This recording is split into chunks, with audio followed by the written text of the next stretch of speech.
नमस्कार, मैं दीपक शर्मा और मेरे यूट्यूब मंच पर आपका स्वागत है।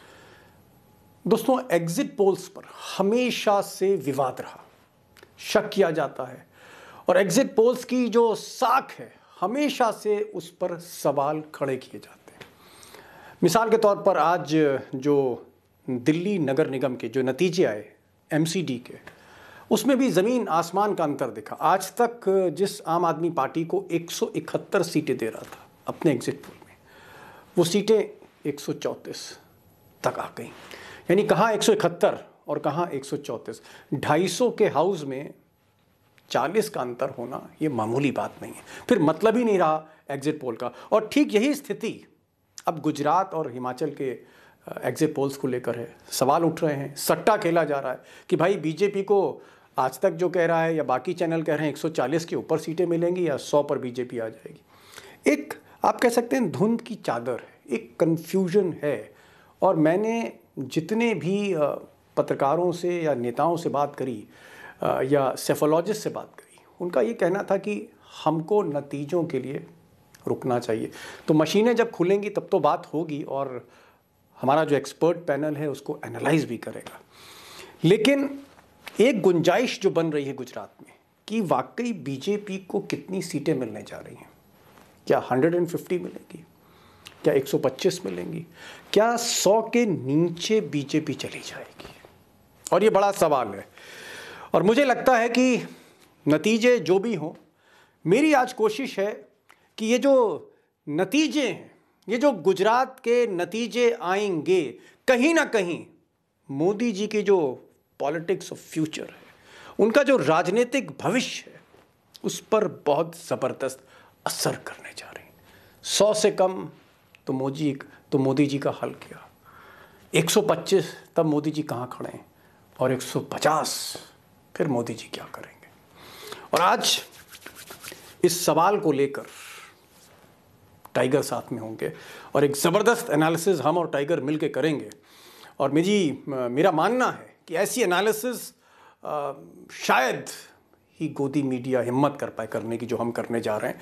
और मुझे लगता है कि एक नया आप कह सकते हैं तस्वीर उभर के सामने आएगी जहां तक मोदी जी के भविष्य की राजनीति का सवाल है। अब दोस्तों, बीजेपी को गुजरात में कितनी सीटें मिलने जा रही हैं, ये तो कोई ज्योतिषी इसकी भविष्यवाणी कर सकता है, मेरा जैसा पत्रकार नहीं कर सकता। लेकिन जो रेंज है, किस रेंज में सीट्स मिल सकती हैं। अगर 100 सीट हैं तो फिर इम्पैक्ट क्या है, 125 पे इम्पैक्ट क्या है, 150 से ज़्यादा या 150 पर क्या इम्पैक्ट रहेगा बीजेपी पर, कांग्रेस पर, देश की राजनीति पर, 2024 के नतीजों पर। इसी को थोड़ा समझना मुझे लगता है बहुत ज़रूरी है। मिसाल के तौर पर अगर बीजेपी 100 से कम आती है, जैसे पिछली बार 99 आई, अगर इससे भी कम चली गई, जो दावा कर रही है आम आदमी पार्टी या कांग्रेस के नेता दावा कर रहे हैं या कुछ गुजरात के पत्रकार दावा कर रहे हैं, उन्हें यकीन नहीं है कि बीजेपी 100 से ऊपर जाएगी। जो स्थिति थी, जो एंटी इनकम्बेंसी, जो सत्ता विरोधी लहर दिख रही थी, जिस तरह का जनता में नाराजगी थी, वहां पर बहुत से लोग कह रहे हैं 100 से कम भी जा सकती। तो अगर 100 से कम गई तो फिर क्या होगा। अशोक वानखेड़े से तो बात करूंगा, लेकिन मोटा मोटी मुझे लगता है कि मोदी जी की जो पकड़ है फिर ढीली हो जाएगी। और जो मोदी जी का जो एक तेवर है, जो पोजीशन है उनका, जो उनकी चाल है, जो हनक है, वो फिर नहीं रहेगी। और इसको हम इन डेप्थ जाके एनालाइज करेंगे, क्यों नहीं रहेगी हनक। और फिर अमित शाह, उनके तेवरों का क्या होगा। क्या वो मोदी जी पे चढ़ जाएंगे या पहले से ज़्यादा डाइल्यूट हो जाएंगे। और गडकरी और राजनाथ और योगी आदित्यनाथ, इनकी फिर राजनीति क्या होगी। वसुंधरा राजस्थान में, मध्य प्रदेश में शिवराज सिंह चौहान, ये फिर किस तरह की पोजीशन लेंगे, इन सब पर मैं आऊँगा। अगर 100 से कम, और अगर ये सीटें 100 से 125 हैं, क्योंकि बीजेपी मान के चल रही है, कल व्यास साहब ने बताया था कि 110 बीजेपी मान के चल रही है, तो अगर 100 से 125 है तो मुझे लगता है कि बहुत ज़्यादा फिर फेरबदल होने वाला नहीं है। जो मोदी जी की जो स्थिति है जस की तस रहेगी। और शायद फिर जो सेफोलॉजिस्ट हैं, जो पॉलिटिकल पंडित हैं, वो इंतज़ार करेंगे कर्नाटक में बीजेपी हारती है, जीतती है, या अगले साल मध्य प्रदेश, राजस्थान, छत्तीसगढ़ में क्या होता है। फिर वो असेसमेंट ज़्यादा ज़रूरी हो जाएगा 2024 को एनालाइज करने के लिए। 100-125 आप कह सकते हैं कि स्थिति वैसी ही रहेगी।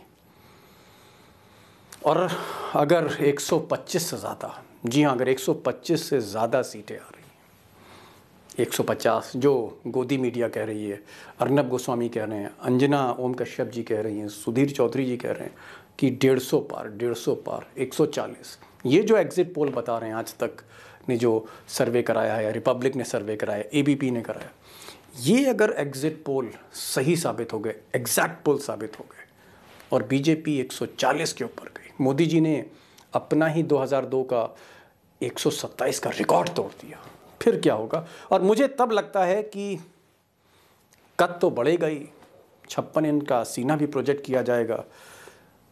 बागी जो हैं, ये जो राजनाथ सिंह और गडकरी और योगी और मेनका गांधी और वरुण गांधी, ये जो एक आप कह सकते हैं फैन सिटर कह लीजिए विद इन द पार्टी, जो गुजरात लॉबी के पार्ट नहीं है कहीं ना कहीं, इनके लिए मुसीबत होगी।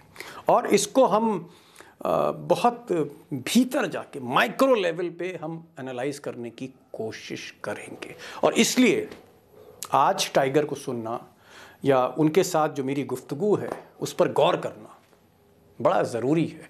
अगर सियासत में आपको दिलचस्पी है, मोदी में दिलचस्पी है। भाव कल जो हमने एग्जिट पोल परसों देखे थे और आज जो हमने एमसीडी के चुनावी नतीजे देखे, उसमें काफी फर्क दिखा। कहां पर गोदी मीडिया के जो सर्वे थे 171 सीटें दे रहे थे आम आदमी पार्टी को, और ये सीटें आई 134। अब इतना डिफरेंस अगर है 30-40 सीटों का, तो फिर उस एग्जिट पोल का कोई मतलब नहीं होता। और यहीं से एक गुंजाइश खड़ी होती है, एक गुंजाइश बनती है कि गुजरात में भी कहीं आंकड़े ऊपर नीचे ना हो जाएं। जैसे अभी क्लीन स्वीप करते हुए बीजेपी दिख रही है, ऐसा ना हो कि जब आंकड़े आए तो फिर ये फाइट टफ हो जाए। इसलिए 3 सिचुएशन मैं आपके सामने रख रहा हूं और ये स्थिति बन सकती है। पहली सिचुएशन ये है कि अगर आंकड़े 100 से कम आए, फिर आप क्या सिनेरियो देखते हैं? देखिए, यदि जो ट्रेंड 2002 से चलता आ रहा है वही ट्रेंड अभी भी चला, मतलब हर बार 2-2, 4-4 सीटें कम होती है बीजेपी की, और इस बार 99 से 95 तक आ जाती है, या 92 से लेके 100 तक सीटें बैठती है, तो फिर ये बीजेपी के लिए बहुत ही ऑर्डिनरी जीत होगी, जिसके मायने हैं कि बीजेपी के लिए अब गुजरात में और कॉशियस होकर काम करना पड़ेगा। नरेंद्र मोदी की 58 सभाएं, 32 जो जितने जिले ने उससे ज्यादा सभाएं, 53 सभाएं, और उसके बाद जो रोड शो और वो सब कुछ होने के बाद भी यदि वो उतना मैजिक आंकड़ा 100 का पार या 120, 130, तो 149 का उनका सपना है वो पूरा नहीं कर पाते। 140 जो एक्सपेक्टेड है वो जो दे रहा है एग्जिट पोल, वो भी नहीं कर पाते। तो इसका मायना ये है कि एग्जिट पोल गोदी मीडिया के पास बैठ के कैसा देता है ये भी हमने देखा है। बीजेपी ने कोई बहुत बुरा नहीं किया। यदि एमसीडी की ही बात करें तो बीजेपी ने अपना 1% मत शेयर भी नहीं खोया है। बीजेपी का मतदाता इंटैक्ट है उनके पास। यदि आम आदमी पार्टी ने किसी का मत लिया है, यदि एमसीडी की बात करूं, तो वो कांग्रेस और अन्य से लेकर उन्होंने अपनी टैली बढ़ाई है। इसके मायने ये हैं कि बीजेपी को हराने वाली जो बात है वो आंकड़ों के खेल में है। मतदाताओं को बीजेपी के आम आदमी पार्टी रिझा नहीं पाई, पॉइंट नंबर 1। वैसा ही क्या गुजरात का भी रिजल्ट ऐसा ही आता है? क्या गुजरात में हो सकता है कि कांग्रेस अपना पुराना प्रदर्शन दोहराए या 70 तक कांग्रेस भी पहुंचे, आम आदमी पार्टी भी कुछ ले जाए? इसके लिए क्योंकि कुछ अजीब है दीपक भाई, कुछ एग्जिट पोल जो है वो इतना बड़ा रेंज देते हैं। मतलब हिमाचल में 18 सीटों से लेकर 33 सीटें तक आप दे रहे हो किसी को, तो उसमें आप मतलब क्या एब्सोल्यूट हार भी बता रहे हो, एब्सोल्यूट जीत भी बता रहे हो। तो मतलब उसमें कौन एग्जिट करेगा, कौन एंट्री करेगा, ये पता नहीं, एंट्री करेगा कोई पता नहीं है। ये उनका एक अपना अलग अलग संस्थाओं का होता है, बड़ा कॉशियस होकर करते हैं। लेकिन हम जो जमीनी हकीकत है उसको आकलन करते हैं। हम ये नहीं कहते कि हम सिफोलॉजिस्ट हैं। हमने कभी ये नहीं कहा कि कौन सरकार बनाएगा कौन। हमने एक ट्रेंड देखा, लोगों की नाराजगी, वहां पे जो इश्यूज है, डबल एंटी इनकम्बेंसी है, नरेंद्र मोदी की सभाओं में जो भीड़ नहीं जुटती थी, अरविंद केजरीवाल की सभा में भीड़ बहुत आती थी, और लगातार मतदान का गिरना बहुत ज्यादा 7% का मत प्रतिशत गिरा है। दिल्ली में सिर्फ 3% मतदाता मतदान गिरा है। वहां तो बहुत कम मतदान हुआ है, 7% का गिरावट बहुत बड़ी गिरावट है, और सेकंड फेज में तो ये 10% से ज्यादा की गिरावट है। तो क्या प्रधानमंत्री ने जो घर घर जाके लोगों को बोला था कि मतदाताओं को निकालो, पहले फेज में लोग निकले नहीं, इसलिए जो ज्यादा काम किया था उसके नतीजे तो ये हो गए कि सेकंड फेज में पहले फेज से भी कम मतदान हुआ था। तो क्या प्रधानमंत्री जी की अपील नहीं है? कई जगह क्या होता है, जब मत प्रतिशत बिगड़ता है, इधर से उधर जाता है, आप किसका मत खाते हो इस पे भी बहुत सीट कन्वर्जन का ये है। मैं नहीं बोलता कि आम आदमी पार्टी को वोट प्रतिशत नहीं मिलेगा, लेकिन शहरों में यदि उन्होंने वोट प्रतिशत ज्यादा लिया, जहां भाजपा का मार्जिन ज्यादा है, वहां भाजपा को कितना डेन कर पाएंगे। और गांव में यदि इन्होंने लिया ज्यादा मार्जिन, तो गांव में तो छोटे छोटे मार्जिन पे चुनाव जीते हैं कांग्रेस ने। तो ये तमाम चीजें निर्णय आने के बाद करते हैं। लेकिन यदि आपने एक सवाल पूछा कि यदि ये 90 के नीचे आते हैं, तो आने वाले समय में नरेंद्र मोदी की जो हुंकार की जो आवाज है और जो उनकी पार्टी की पकड़ है, वो उतनी दादागिरी से नहीं कर पाएंगे, क्योंकि लोग सवाल पूछेंगे। लोग पूछेंगे कि क्या हुआ, आपने सरकार भले ही जीत गई, लेकिन फिर ये हालत इतनी बुरी क्यों हुई, इस बार भी आपने 3-4 सीटें खोई, क्यों खोई? इसका जवाब नरेंद्र मोदी को देते देते परेशानी होगी। नरेंद्र मोदी फिर अकोमोडेटिव मोड में आएंगे, कई बीजेपी के नेता को साथ में जोड़ने का प्रयास करेंगे। जैसा G23 में हमने देखा कि G23 के मीटिंग में वो दीदी के साथ भी बोल रहे थे, अरविंद केजरीवाल के साथ भी बात कर रहे थे। जो मोदी जी का पहला जो अहम और उनका जो वो एक लेवल पे उनका जो अहम था, वो कहीं ना कहीं नीचे आता हुआ दिखाई देता है, क्योंकि उन्होंने देख लिया कि गुजरात में भी आम आदमी पार्टी ने भले ही सीटें नहीं मिले, कुछ भी रिजल्ट आ सकते हैं, लेकिन गुजरात में भागा दौड़ी तो मचा दी थी आम आदमी पार्टी ने, और कांग्रेस ने भी अंदरूनी अंदरूनी काम करके अपनी ये कर दी थी। दूसरी तरफ राहुल गांधी की लगातार पदयात्रा, ये कहीं ना कहीं प्रेशर माउंट कर रही है। और एमसीडी के चुनाव के नतीजे, ये सारे एक बात बता देते हैं कि वो ब्रांड वो नहीं रहा है। इसलिए गुजरात में यदि 90 से 100 तक में बीजेपी आती है, तो नरेंद्र मोदी जी 2024 तक बहुत टोन डाउन और अकोमोडेटिव नेचर दिखाते हुए कई पुराने नेताओं को गले लगाने का प्रयास करेंगे। अमित शाह, लोग कहते हैं कि अमित शाह के जो तेवर है मोदी से भी ज्यादा है। एक साहब मुझे बता रहे थे, नेता थे, मैं नाम नहीं ले सकता, उन्होंने कहा कि जब वो अमित शाह से मिलने गए भाऊ, अमित शाह ड्राइंग रूम में बैठे थे और अखबार पढ़ रहे थे। उन्होंने नमस्कार किया, नमस्कार का जवाब नहीं दिया। कोई मेहमान अगर आपके ड्राइंग रूम में आ रहा है, आपकी बैठक में आ रहा है, तो आप जाहिर तौर पर कर्टसी के कारण उसको बैठने के लिए बोलेंगे। लेकिन अमित शाह अखबार पढ़ते रहे, सर झुकाए रहे। वो आदमी सामने खड़ा रहा, एक बड़ा नेता था, उसको सोफे पर बैठने को नहीं उन्होंने कहा। ये जो तेवर हैं, ये जो अकड़ कह लीजिए, जो भी कह लीजिए, ये क्या कम होगी अगर 100 से कम सीटें आती हैं? तो अमित शाह के में जो लोग कहते हैं कि साहब बहुत एरोगेंट है, बहुत एरोगेंट है, और कभी कभी हो जाए, तो ये तेवर उनके क्या वो भी नरम पड़ेंगे अमित शाह? नहीं, अमित शाह के तेवर और कड़े होंगे। अमित शाह ये भी बताने का प्रयास करेंगे कि आपने जब पूरा मंत्रिमंडल बदला तब मेरे लोगों को निगलेक्ट किया, इसका भी एक खामियाजा भुगतना पड़ा आपको। अमित शाह भले यानी ही मोदी जी जी जान को। लगा के मोदी जी को, तो अमित शाह यदि मोदी जी का स्टेक नीचे जाता है, तो अमित शाह का अरोगेंस और बढ़ेगा। वो बता देंगे कि मेरे बगैर आप नहीं हो, मैंने थोड़ा सा आपने मुझे गुजरात में निगलेक्ट करने का प्रयास किया, इसका खामियाजा आपको भुगतना पड़ा। तो अमित शाह के तेवर और कड़े हो जाएंगे, ऐसा मुझे लगता है। ये मेरा व्यक्तिगत अमित शाह नहीं, की लेकिन रीडिंग है। ये तो आप और नई बात कर रहे हैं। आप कह रहे हैं कि अगर मोदी जी कमजोर होंगे तो अमित शाह के तेवर और तल्ख हो जाएंगे, मतलब और ज्यादा तेवर बिल्कुल उनके। ऐसा क्यों? तेवर हो ये क्या है? जाएंगे, क्योंकि क्योंकि अमित शाह और नरेंद्र मोदी जी के बीच में कुछ वो स्थिति नहीं रही जो पहले हुआ करती थी। वो समीकरण में कुछ बिगड़ाव आया है, खासकर अमित शाह के बेटे को लेके, और वो जो करप्शन के चार्जेस विपक्ष लगाता है और लगातार जो बातें हो रही है, उससे कहीं ना कहीं नरेंद्र मोदी भी बैकफुट पे है। उनको भी लगता है कि आप ये ये कहना आरोप चाह रहे है। हैं कि अमित शाह जो उनके बेटे जय शाह, जो फिलहाल हम्म, कुछ नहीं करते थे, उनको जिस तरह से अमित शाह ने जब गुजरात क्रिकेट एसोसिएशन को छोड़ा, उसके बाद अपने बेटे को जहां बैठाया, हाँ फिर हाँ। उसके बाद बेटे को पूरा बीसीसीआई का जनरल सेक्रेटरी बना दिया, नहीं नहीं, और उसके सारा बाद कई क्रिकेट देश का, बिजनेस, तो क्या क्या कई कई इस फैसले कई से मोदी जी खुश नहीं थे कि जय शाह नहीं को क्यों नहीं बनाया गया? नहीं, देखिए मोदी जी का बड़ा क्लियर कट ये है।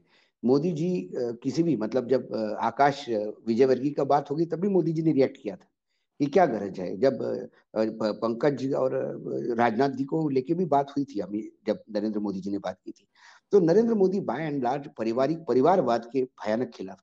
वो परिवार किसी का भी परिवार हो, परिवार को, मतलब आपका ये परिवार कहना के है कि लोगों को, चाहे चाहे वो कैलाश विजयवर्गीय का बेटा हो या अमित शाह हाँ, का हो, राजनाथ राजनाथ का का हो, बेटा किसी का हो, भी बेटा हाँ, हो, हाँ, या प्रमोद महाजन के बेटे बेटी हो, हाँ, बेटे बेटे वो हो, भतीजे भतीजी नहीं है। मोदी जी भतीजे में बिलीव नहीं नहीं करते। नहीं, भतीजे नहीं, मोदी जी ऐसा नहीं मानता मैं। मोदी जी के लिए वो भतीजे हो सकते हैं, लेकिन राजनीति में वो कार्यकर्ता करके एक्सेप्ट करने में मोदी जी को हिच होती है।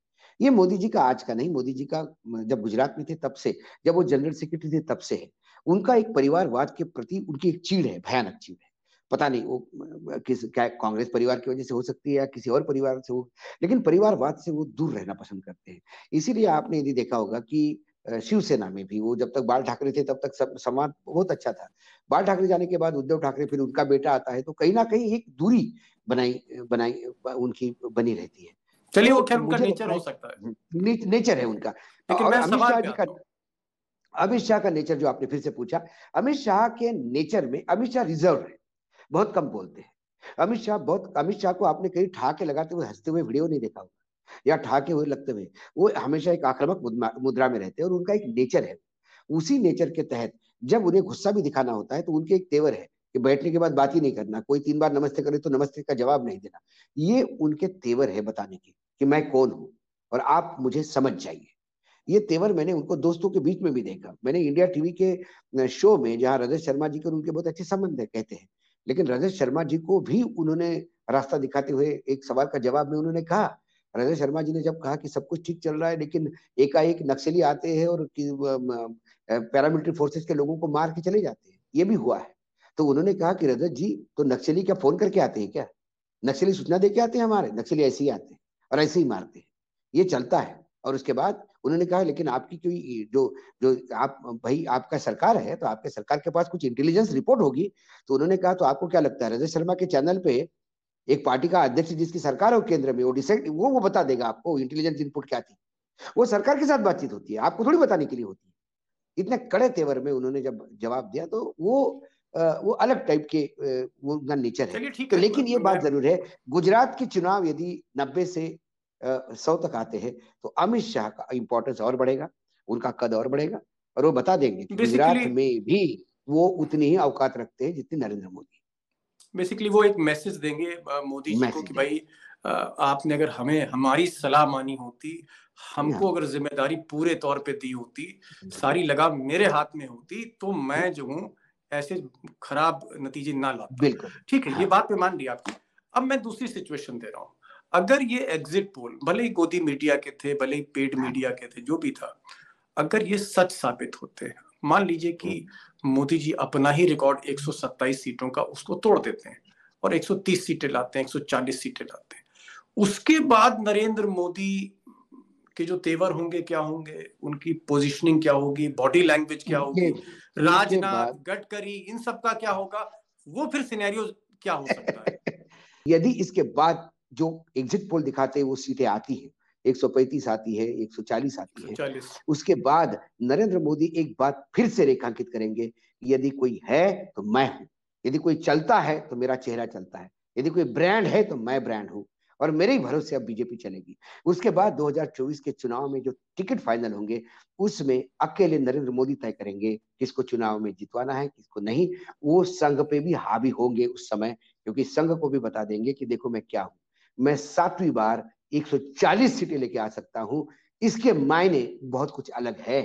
और उसके बाद ये गडकरी जी हो गए, राजनाथ सिंह जी हो गए, ऐसे जो जितने भी पुराने लोग हैं, इनकी छुट्टी होना तय है। जो वसुंधरा राजे और येदुरप्पा, इनको भी अब वरुण संन्यास गांधी लेना हैं, पड़ेगा राजनीतिक। मेनका वरुण गांधी गांधी हैं। वगैरह, ये तो मेनका गांधी, वरुण गांधी तो ये सब चली, लेकिन साथ में शिवराज सिंह चौहान जैसे पुराने लोग हैं जो अभी भी टिके हुए, पुराने पुराने फौज के जो लोग हैं, उनको सबको वीआरएस लेना कंपलसरी हो जाएगा, ऐसा मुझे लगता है। ये सब जैसा नितिन पटेल ने बोला था कि अब मैं चुनाव लड़ना नहीं चाहता हूं, ऐसे कई लोग बोलेंगे हम चुनाव लड़ना नहीं चाहते।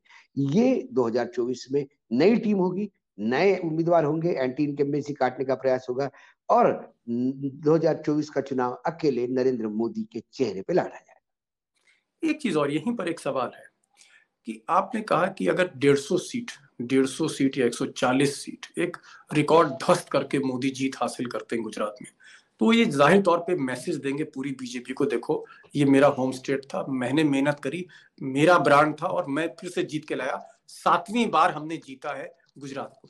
ऐसी स्थिति में अगर सपोज करिए मध्य प्रदेश बीजेपी हार जाती है, तो फिर वो जो ठीकरा है वो मोदी जी पे फूटेगा ना या ना शिवराज ना सिंह ना चौहान ना पे, ना। शिवराज उनकी शिवराज गर्दन पे में? जाएगी, बिल्कुल शिवराज पे। मुझे तो और ये लगता है कर्नाटक कि हारे तो यदि येदुरप्पा की यदि गर्दन पकड़ी मुझे जाएगी। तो लग यहाँ तो येदुरप्पा की गर्दन पकड़ी जाएगी। और मुझे तो लगता है कि 2000 यदि 145 140 सीटें ले आते हैं गुजरात में, तो शिवराज भी रहेंगे कि नहीं रहेंगे चुनाव लड़ने तक? तो वो पहले से वीआरएस लेके निकल लेंगे, ये भी देखने की बात है। कई पूरे पार्टी में बहुत अध्यक्ष बदले जाएंगे, कई फिर पार्टियों तो के मोदी का ये राज्यों एक्सपेरिमेंट के। सक्सेसफुल हो जाएगा, फिर तो बिल्कुल मोदी का बिल्कुल। ये एक्सपेरिमेंट सक्सेसफुल हो जाएगा भाई, देखिए कि मुख्यमंत्री बदलो, कैबिनेट बदलो और ज्यादा सीटें लाओ, तो खतरे में देखिए फिर योगी भी है और दीपक जी, शिवराज भी है। दीपक जी, पूरे राजनीति में एक राजनीति का विद्यार्थी होने के नाते शास्त्र का मैं बता दूं आपको, प्रो इनकम्बेंसी नाम का कोई फैक्टर नहीं होता, एंटी इनकम्बेंसी ही होती है। एक ही शब्द है एंटी इनकम्बेंसी। अब एंटी सत्ता की जगह विरोधी। प्रो लगाओ, नेचुरल लगाओ, वो कोई उसके अर्थ नहीं बनते। होता क्या है, इनकम्बेंसी किसके खिलाफ होती है?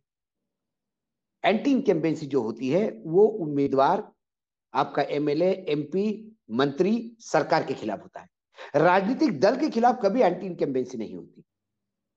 तो आपने क्या किया, आपने जब से आप मुख्यमंत्री बने गुजरात में, तब से आपने एक नया सिस्टम चालू कर दिया, 100 के 100 एमएलए बदल दो, 60 एमएलए का टिकट काट दो।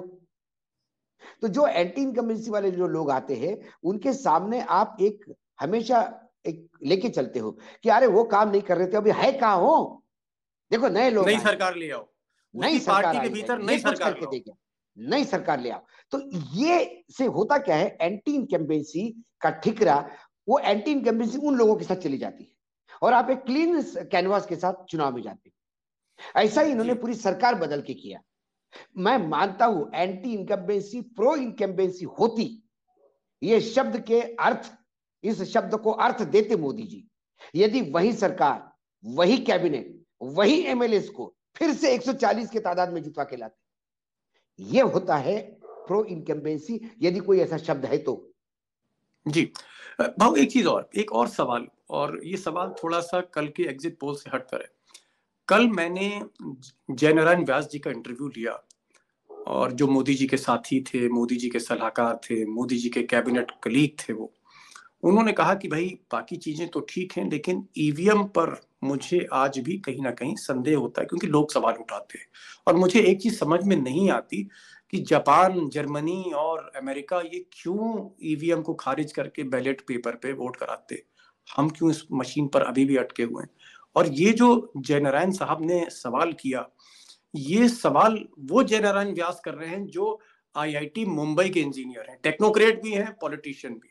यहीं से एक सवाल भाव एक मेरे भी जहन में आता है कि ये जो एग्जिट पोल में बीजेपी को 150 सीटें, 155 सीटें, 140 सीटें जो दी जाती हैं, खूब थोक के भाव, दोनों हाथों से सीटें लुटाई जाती हैं एग्जिट पोल में, क्या एक शेडो क्रिएट की जाती है? क्योंकि जब एग्जिट पोल आता है उसके 4 दिन के बाद नतीजे आते हैं, तो होता नतीजे थोड़े बहुत दाएं बाएं हो सकें। कुछ लोग होता कि कहते हैं, ये मैं नहीं कह रहा हूं, ये लोग नहीं नहीं, आरोप लगाते हैं दीपक जी हाँ, बता देता हूं कि आपको। एक माहौल एग्जिट बनाया पोल जाता है, एक छत्तीस माहौल बनाया छत्तीसगढ़ जाता में है अधिकारियों को अर्दब में लेने का, सबको दबाव में नहीं, लेने का। क्या जी क्या होता नहीं, देखिए क्या है, कई जगह एग्जिट पोल क्या होता है, जब से नरेंद्र मोदी जी सत्ता में आए हैं तब से उनको खुश करने के लिए एक, वो नहीं चाहते हुए भी लोग लाइन में लग जाते हैं खुश करने के लिए। मैं नहीं बोलता कि किसी चैनल में मोदी जी फोन करके बोलते होंगे कि तुमने क्या दिखाया, लेकिन दिखा के बताना कि साहब हमने बहुत बढ़िया किया, आपके फेवर में बहुत बढ़िया दिया, ये शरणागति पथ करने वाले जब पत्रकारिता है तो एजेंसीज भी है। मैं बोल रहा हूँ छत्तीसगढ़ में क्या हुआ, ध्वस्त हो गए एग्जिट पोल सारे। क्या हुआ पश्चिम बंगाल में, ध्वस्त हो गए एग्जिट पोल सारे। तो ऐसे एक दो जगह एग्जिट पोल ठीक हो जाते हैं, बाकी जगह ध्वस्त हो जाते हैं। जो ठीक हो जाते हैं उसी को बार बार कहते हैं, जो ध्वस्त हो जाते हैं वो बिल्कुल नहीं करते। तो सवाल ये है कि कभी किसी ने, चैनल ने, चुनाव के नतीजे आने के बाद अपने एग्जिट पोल वाले को बिठाया चैनल पे कि भाई तू अब बता, तूने ये रिजल्ट क्यों दिए, चल तू क्यों गलत साबित हुआ बता। सवाल ये उठता है कि एज अ, हम तो ये देखते हैं कि किसका वोट परसेंटेज कम हो गया, सीट कन्वर्जन क्या हो गया। राजनीतिक दलों के लिए क्या है, सत्ता में आना। जब 99 सीट पे आ गई बीजेपी, तब भी उन्होंने उत्सव मनाया। बोले कुछ भी आओ, छठी बार जीते, लेकिन 99 पे जीते तो छोड़ दीजिए जी, 99 जीत तो गए। जब कलकत्ता में हारते तो कहते कि अरे छोड़ दीजिए हार गए हम, लेकिन हम 3 पे थे 70 पे आ गए। ये देखिए ना, हर पॉलिटिकल पार्टी अपनी हार को भी जीत में तब्दीली करती है। हमारा और आपका किसी पॉलिटिकल पार्टी से लेना देना नहीं, इसलिए हम उसको विश्लेषण करके दर्शकों के सामने लाते हैं। इसलिए मैंने कहा वो जो बार बार ईवीएम पे, मुझे डाउट है, मैं क्योंकि ईवीएम पे मैंने भी बहुत स्टडी किया है। ईवीएम में सेमी ऑटोमेटिक मशीन है, ईवीएम टेम्पर हो सकती है लेकिन उपयोग में नहीं लिया जा सकती। मैं बार बार कहता हूँ, क्योंकि अपने यहाँ अभी तक ये सिस्टम नहीं आया है कि पार्टी वाइज बटन अलॉट हुए, पहला बटन बीजेपी को, दूसरा बटन कांग्रेस को क्योंकि सी है, पहला बी है, आम आदमी पार्टी नंबर 1 पे रहेगा क्योंकि ए है। हमारे यहाँ उम्मीदवारों के हिसाब से बटन तय होते हैं, तो आपको किसी को नहीं पता होता है अंतिम वो वापस लेने तक, फॉर्म वापस लेने तक, कि जो उम्मीदवार है वो तीसरे नंबर पे रहेगा, चौथे नंबर पे रहेगा, सीरियल क्या रहेगा उसका, सीरियल क्या रहेगा। जब तक आपको सीरियल नहीं पता तब तक आप उसको यूज नहीं कर सकते टेम्पर करके भी, ये मेरा मानना है। हाँ, कुछ जगह मशीनें रिप्लेस होती है, लेकिन मशीनें रिप्लेस होने का काम अभी बंद हो गया है। आपको क्या लगता है कि झाड़ू वाकई कुछ कमाल कर देगी इस बार? झाड़ू क्या वाकई किसी के सपने पे चलने वाली है? आपको लगता है कि या अभी आप मुतमईन है कि नहीं कुछ ज्यादा होने वाला नहीं है? यदि ऐसा ही जैसा एमसीडी में वहां वैसा ही हुआ तो झाड़ू फिर कांग्रेस को डैमेज करेगी। यदि आम आदमी पार्टी ने बीजेपी का वोट नहीं तोड़ा, बीजेपी का वोट प्रतिशत उतना ही रहा और कांग्रेस का वोट प्रतिशत आधा हो गया और आम आदमी पार्टी का बढ़ गया, तो इसका मतलब है सीधा सीधा कांग्रेस ने अपना मतदाता खोया है जो आम आदमी पार्टी के फोल्ड में गया। इसका फायदा बीजेपी को हो सकता है। सीधी सीधी बात, मैं ये नहीं कहता बीजेपी के फायदे के लिए वो वहां गई, लेकिन आम आदमी पार्टी को यदि 6% से ज्यादा वोट उसको मिलता है तो वो राष्ट्रीय पार्टी घोषित होगी। क्योंकि बंगाल, दिल्ली और गुजरात में यदि 6% से ज्यादा 3 राज्यों में है तो वो वहां पे घोषित होगी। लेकिन मैं अभी भी कहता हूं कि आज के नतीजे एमसीडी के इस बात को बताते हैं कि जरूरी नहीं कि एग्जिट पोल वहीं आए, जरूरी नहीं कि एग्जिट पोल में जो आए उससे ज्यादा भी बीजेपी को नहीं मिले। इसलिए कल मुझे लगता है 12 बजे तक पिक्चर बिल्कुल क्लियर हो जाएगी, कौन कहाँ कैसा किधर और किस या पोजीशन 2 पे घंटे किसने में किसको रुझान ही खाया। बता देगा कहाँ। जी हाँ, हाँ, नहीं बिल्कुल आराम से मैं तो उम्मीद करूंगा भाऊ कि आपकी जो वाणी है जिसमें हाँ। सरस्वती का भी मिश्रण है, गंगा का नहीं भी नहीं है, नहीं, ऐसे उसमें भगवान करे। बजरंग बली की वीरता भी दिखती है, नहीं सब कुछ दिखता है उसमें, गुरु नानक का भी भाव है। मैं चाहूंगा कि कल आप हमारे साथ बैठे एनालिसिस मैं करें। हालांकि प्रयास मैं करूंगा। जानता हूं मैं कि आप मैं टीवी 18 पे भी होंगे, न्यूज 24 पे भी सब होंगे, इस चैनल पे भी मैं होंगे, उस सुबह चैनल पे भी 7 होंगे। बजे से लेके हाँ रात को 10 बजे तक लगातार हूँ। लेकिन दीपक भाई मैं आपके साथ आऊंगा, हाँ, मैं क्योंकि इसलिए कह रहा हूं कि जो मेरे मैं जो इसलिए जो आऊंगा क्योंकि एक एक अपना पाठक है, ये तो चैनल, जी, ये तो जब वो इनको आपका जरूरत इंतजार पड़ती करता तब है, बुलाते हैं। बहुत हाँ लाखों वो, जो है वो तो आपका नहीं इंतजार तो करते हैं, खासकर मैंने कहा, महाराष्ट्र के आपको ऑडियंस प्रॉमिस से, किया गुजरात के। कि हाँ, मैं मेरा और टेलीविजन का आप बीच में जब से नहीं समय निकाल आते के हैं तो आप जब नहीं आते हैं तो मेरे पास कम से कम 200 कमेंट आते हैं कि नहीं नहीं आज भाऊ टाइगर क्यों नहीं आया, और मैं इसका क्या नहीं, मैं जवाब दूं? बिल्कुल नहीं, कल मैं तो मैं आप आऊंगा। पे ही छोड़ और देता कल हूँ। 1 बजे का अपना तय हुआ है, 1 बजे मैं शार्प आपके पास पहुंचूंगा और तब तक बहुत सारा क्लियर हो गया होगा पिक्चर। फिर मजा आएगी बात करने में कि हम कहाँ थे, जी, एग्जिट पोल कहाँ थे और जनता कहाँ थी। बहुत बहुत शुक्रिया, बहुत बहुत शुक्रिया आप आए धन्यवाद हमारे साथ। धन्यवाद।